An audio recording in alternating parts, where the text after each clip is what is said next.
শয়তান তার জীবনে 4 বার অসাধারণ ভাবে চিৎকার করে নিজের মাথাকে ধুকে ধুকে কান্না করেছে। 1 নম্বর, 4 বারে কোনো মনে রাখতে হবে না, বলবো।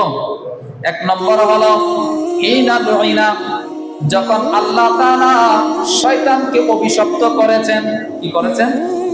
কেন অভিশপ্ত করেছেন? হযরত আদম আলাইহিস সালামকে কি করে নাই? সিজদা করে নাই।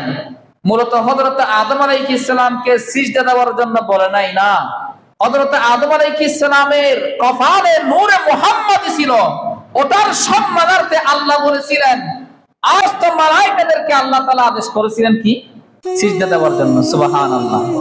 সবাই সিজদা দিয়েছেন, শুধুমাত্র কে ছাড়া? ইবলিস ছাড়া। তাকাব্বুরি করেছিল, অহংকার করেছিল, আমি এতগুলো আমল করেছি, আমি সকল মালায়েকার সরদার, আমি কেন একজন মাটির মানুষকে সিজদা দিব? নাউজুবিল্লাহ বলেন না। আল্লাহ কি সহ্য করেছেন? আল্লাহ অহংকার সহ্য করেন? আল্লাহ তাকাব্বুরি কি সহ্য করেন?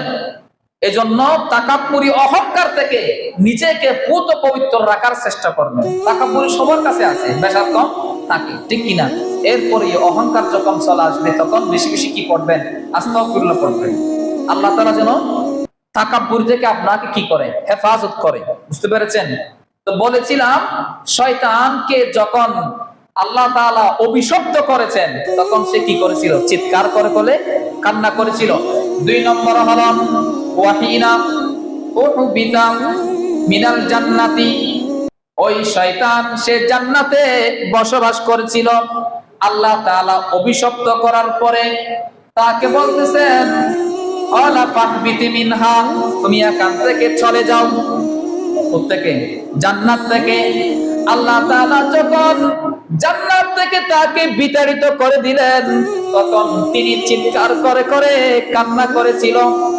3 নম্বর, ওয়াহিনা বুইসা মুহাম্মাদুন সাল্লাল্লাহু আলাইহি ওয়াসাল্লাম, যখন এই দরাদামিতে চতুর্দিকে দেবদেবীর পূজা চলছিল, আকাশ বাতাস গাছ পূজা চলছিল, চন্দ্র পূজা চলছিল এবং সূর্য পূজা চলছিল, চতুর্দিকে পূজা চলতেছে।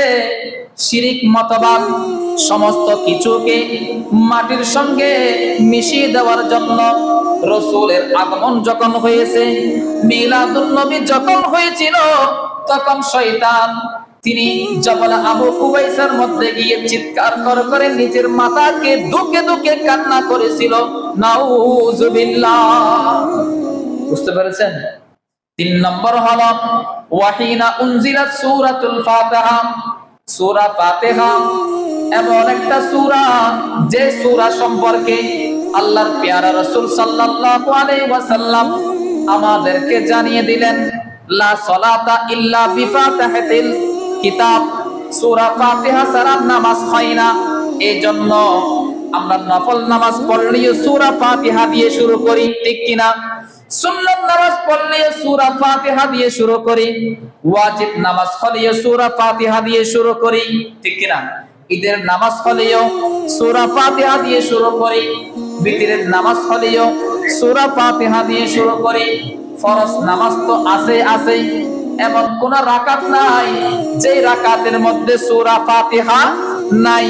ওই সূরা ফাতিহার এমন ফজিলত রয়েছে, এমন ফজিলতপূর্ণ একটা সূরা।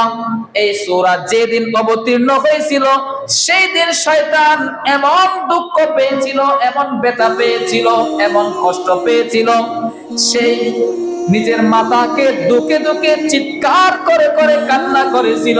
সুবহানাল্লাহ।